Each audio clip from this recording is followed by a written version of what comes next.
Dewan Rakyat hari ini mencatat sejarah apabila rang Undang-Undang RUU Perlembagaan Pindaan Nombor 3 2022 berkaitan larangan ahli parlimen bertukar parti diluluskan dengan sokongan majoriti lebih 2/3 hari ini.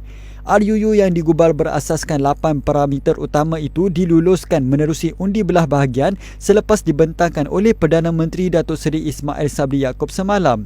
Ia diluluskan selepas dibahas selama 2 hari oleh 54 ahli parlimen mewakili pihak kerajaan dan blok pembangkang, namun sesi perbahasan itu tidak disertai mana-mana wakil rakyat bersatu. Pada jam 4.49 petang tadi, Yang di-Pertua Dewan Rakyat Tan Sri Azhar Azizan Harun memutuskan undi belah bahagian yang dilakukan.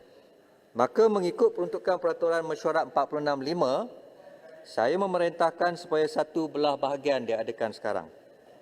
2/3 undi itu adalah bersamaan dengan 148 undi ahli-ahli yang berhormat semua daripada 222 ahli majlis.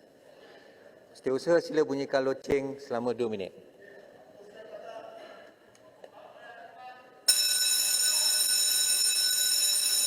Gombak mana gombak? Selepas kiraan undian dijalankan sewaktu membacakan keputusan undi belah bahagian, beliau berkata seramai 209 ahli Dewan Rakyat bersetuju manakala 11 lagi tidak hadir. Ahli-ahli yang berhormat, inilah keputusannya. Syabas kepada semua ahli-ahli yang berhormat yang mencipta sejarah hari ini. Undi yang bersetuju 209. Tamat riayat Tidak kata. hadir 11. Maka lebih 2/3 undi majoriti yang bersetuju. Rang undang-undang ini dibacakan buat kali yang kedua sekarang. Terima kasih Pak Gu. Rang undang-undang bernama Sewaktu Akta untuk meminda Perlembagaan Persekutuan dan bahawa penyata yang disiapkan oleh Jawatankuasa Pilihan Khas yang dilantik oleh majlis ini pada 11 April 2022 untuk mengkaji. Menurut kenyataan Menteri di Jabatan Perdana Menteri Parlimen dan Undang-Undang Datuk Seri Wan Junaidi Tuanku Jaafar sebelum ini, apabila RUU diluluskan akan diadakan sesi libat urus bersama Ahli Dewan Negara pada 8 Ogos 2022.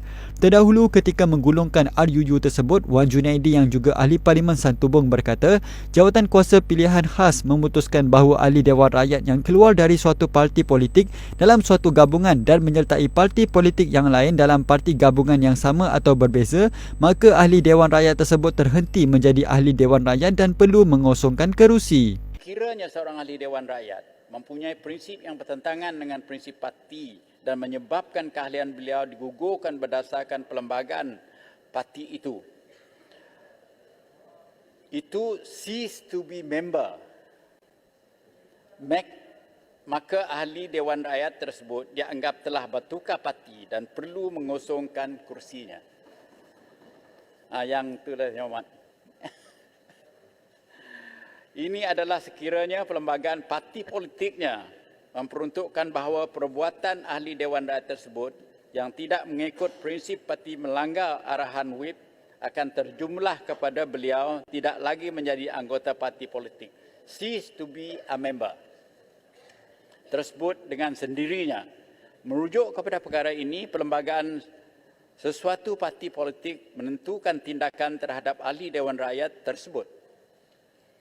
Oleh itu, terdapat keperluan untuk pindaan dilaksanakan terhadap perlembagaan satu-satu parti politik yang memastikan ia selaras dengan rang undang-undang ini.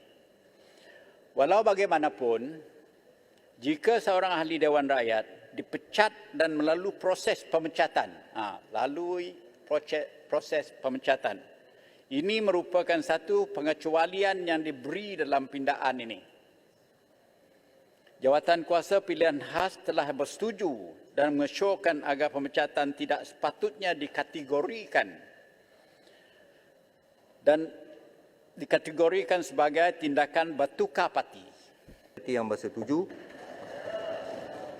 maka rang undang-undang ini dibacakan buat kali yang ketiga dan diluluskan sekarang. Rang undang-undang bernama Sewaktu Akta untuk meminda Perlembagaan Persekutuan.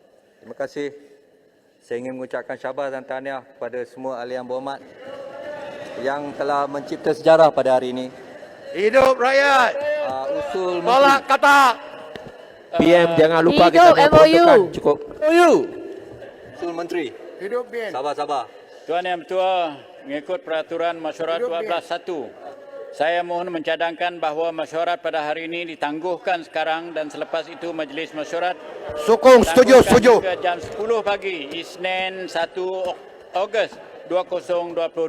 Ada yang menyokong? Saya sokong yang Terima kasih. dan Sri Speaker. Ahli-ahli yang berhormat, sekarang saya kemukakan masalah kepada majlis untuk diputuskan. Masalahnya Habis ialah kata, usul yang habis. dikemukakan tadi hendaklah disetujukan. Ahli-ahli yang Bubar, berhormat yang bubar. bersetuju sila kata bersetuju. Yang tidak kata tidak. Lebih suara bersetuju maka Bubar. usul disetujukan mesyuarat. PM janganlah kecewa kepada PM. Jam Tolak 10 pagi. PH. Assalamualaikum warahmatullahi wabarakatuh. Salam sejahtera.